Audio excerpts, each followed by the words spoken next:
My name is Sergeant Christopher Chatwin. I did 6 deployments in Iraq and Afghanistan. I sustained several injuries to my legs, my hands and arms, and a TBI. This is my amazing, beautiful wife, Katie. We were best friends before we actually went to the next step. We just had so much in common. Outdoors, what drew you to me? Apparently my voice, so. That is 100% correct. He had a very soothing voice, and I felt kind of like at home when I first met him, and it was just very comfortable, and I could be fully myself. Grew up in Salt Lake City. I wasn't the best student, and I didn't have much going on after, and I needed definitely stability and structure, and I got all that when I joined the Marines.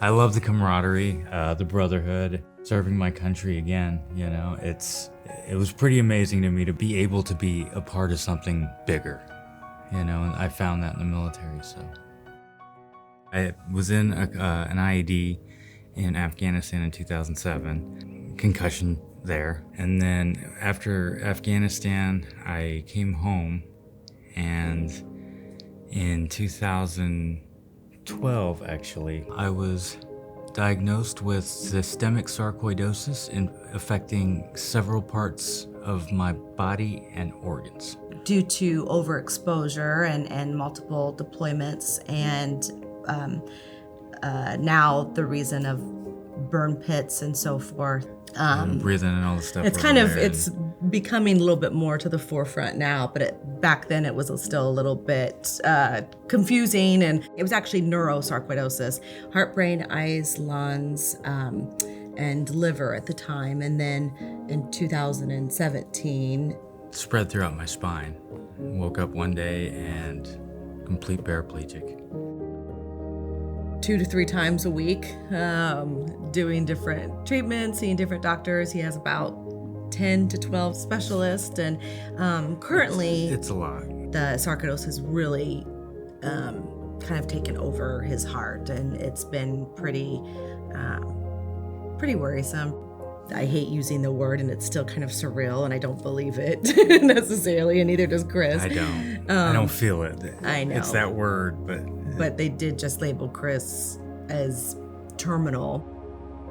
He's made so much strides with the sarcoidosis in so many other areas of the body, and so much progression with the TBI and all of that. And so now it's just really taken a big step back. But his quality of life and so forth back in Bend, and being able to be outdoors, more mobile, has been just such a blessing. Oh, absolutely. Yeah.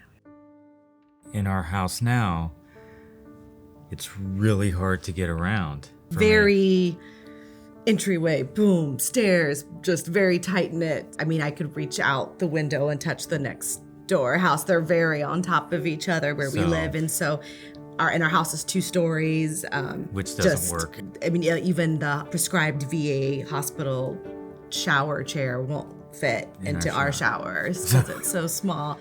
There's so many flare-ups and different symptoms that require different adaptations and just accommodations like in our house. So it's really hard to be able to feel secure or stable.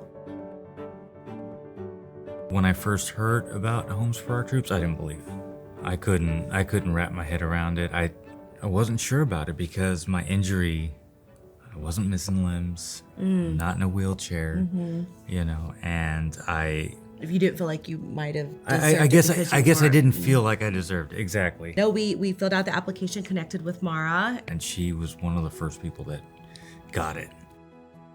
With a new home, with Homes for Our Troops, I would be looking forward to the wider doors.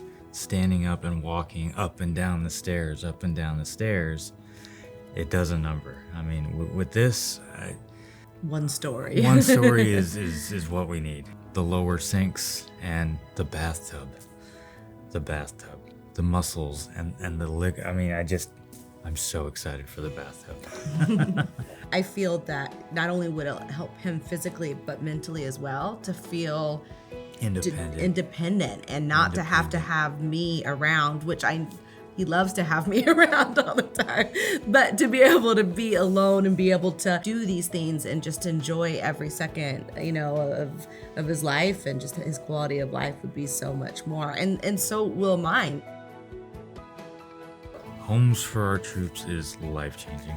I still am in awe. It feels just so good that there's people that care so much and are so passionate behind what they do. Homes for Our Troops has been a glimmer of hope. Hope. Yeah.